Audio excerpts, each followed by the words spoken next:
Musore Prince ndakuramukije. Naje ndabaramukije. Umeze neza? Ego. Amakuru yo muri Malawi. Amakuru ni meza. Amakuru ni meza, twaragiye dushika amahoro tugaruka amahoro. Turabishima. Izi nkino zibiri muherutse gukina nka Musore Prince ubwa mbere utumwa ko mu ntamba mu rugamba mutsinda Malawi mugatsindwa na Senegal. Wewe ubwawe nka Musore Prince wazibonye gute? Ni ibintu byo gushima kwanza kubona narashoboye gushika amahoro. Umumenyereza aranyizera arantanguza izo nkino. Ni nkino zanyigishije gose. Ni nkino ziri ku rwego go hejuru. Ndabishima. Zakwigishije iki? Kenshi na competition bena zijya nari bwakine. Umwanya yamaye nkine narashoboye kuwukorerako. Ndashobora kubona naje ko shoboye. Ahubwo ko mbuzi izo competition. Urukino rwa Malawi ruravye ingene mwatsinze n'ingene wowe ubwawe wakinye bakubonye ati wakinye neza. Nawe vyaragushimishije nkuko wavyifuza? Abafana barashima. Ariko je umukinyi ndabona ko hari urwego ntaragerako. Nifuza ko noshikako. Niyo mpamvu tutigera duhagarika imyitozo. Niyo mpamvu tuguma dukora. Tushobore gukora ibintu vyiza biruta ivyo twakoze ubuheruka. Urukino rwa Senegal nago n'urukino abarundi baruvuze ko amajambo menshi cyane ati baribwe nawe ubwawe uri kurabiraba kuko wari mu kibuga. Mbega mu vy'ukuri wari inyuma mbere wanashaka y'abandi bakinyi nivyo koko twaribwe? Ivyo two birekera staff niri kwirabikurikirana. Je kubera twarakoze umurefa kwihenda birabaho. Mugatwe nitwo kwishiramo twaribwe ariko turiko turategura ibikurikira. Nitugume twiyumvira twaribwe hama ibikurikira bitunanire. Prince, benshi babonye intamba mu rugamba zikinira kuzibira. Nivyo umumenyereza yari yateguye kuko bamwe baravuga bati mu mwanya umwe biratahuritse kuko urwego rwa Senegal n'urw'iwacu sico kimwe. Niyo consigne mwari mufise uko ntitwabonye Musore Prince ujya yamaduga akagaruka kuri match ya Senegal. Umumenyereza arategura systeme yiwakinisha akavuga zibira kwanza urekere ujya mufoyeriye wewe aduze imipira. Je kijya gihe bambwiye rore tuguhaye 70% yari yo kuzibira. Nabwo bari bamaye ya rore yo kudugana imipira. Ingene wacunganye na Ismail Sarr vyaragushimishije? Wabonye ko rore wayikoze neza? Vyaranshimishije gusa amakosa yamaho. Na muntu yera dere. Twarashoboye ari amakosa nakora mugwa umumenyereza akambwira mucunguku unusubire gukora iyo kosa hama akabikurikiza agashobora kubikora. Ariko twarabonye travail défensif wakoze babanje gukora ikosa abandi bakinyi b'intamba mu rugamba ucuragaruka uratera ujya mupira. Izo ngoga wazikuye? Ni kujya nubumwe. Urumva umwe akoze ikosa nucumureka kubera mutsinzwe mwese mu bamutsinzwe.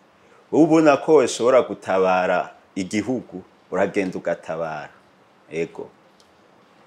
Muherutse kandi mu nkino za Champions League uri kumwe na Vitalo. Nivyo Young Africans yabatsinze vyinshi cyane. Abandi badusumvye iki kuko twebwe kuja mu matsinda bisa nkaho ari umugani ku Barundi. Yanga n'umugwi mwiza n'umugwi witeguye muri iki gihe.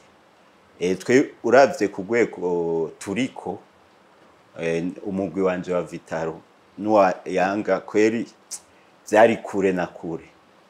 Urumva vyari bigoye gose ko dushobora gutsinda rujya rukinyo. Ariko amajambo mu bagize staff yanyu yari menshi cyane.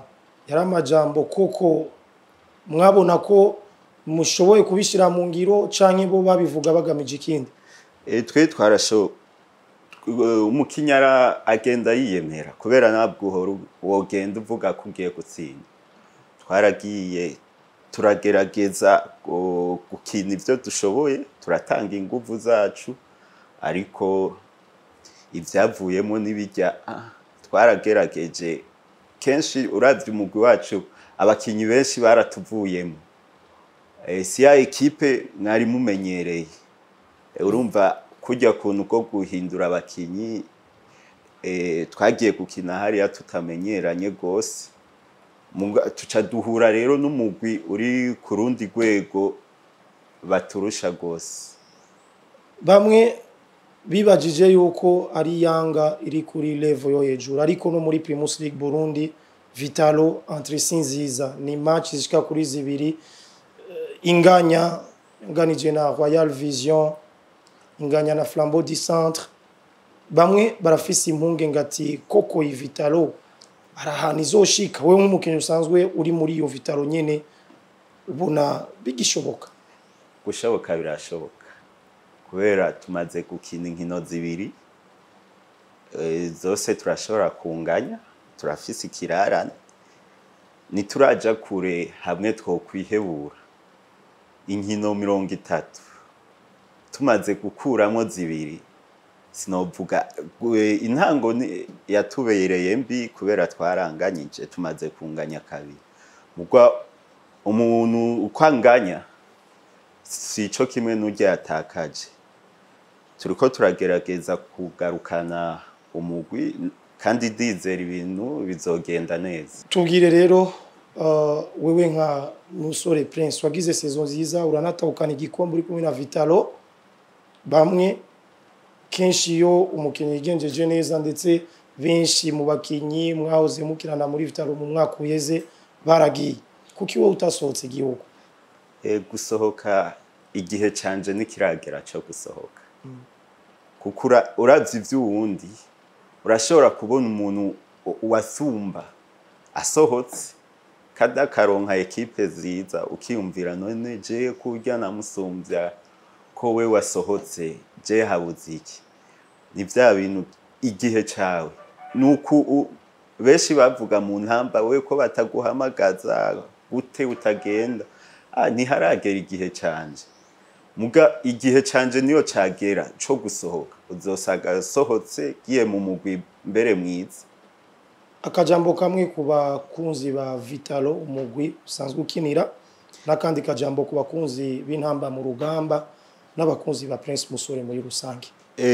Abakunzi ba Vitalo nababwira ntibacike intege uko bamye badushigikira, ahubwo ubu hageze ko badushigikira kuruta uko bahora badushigikira.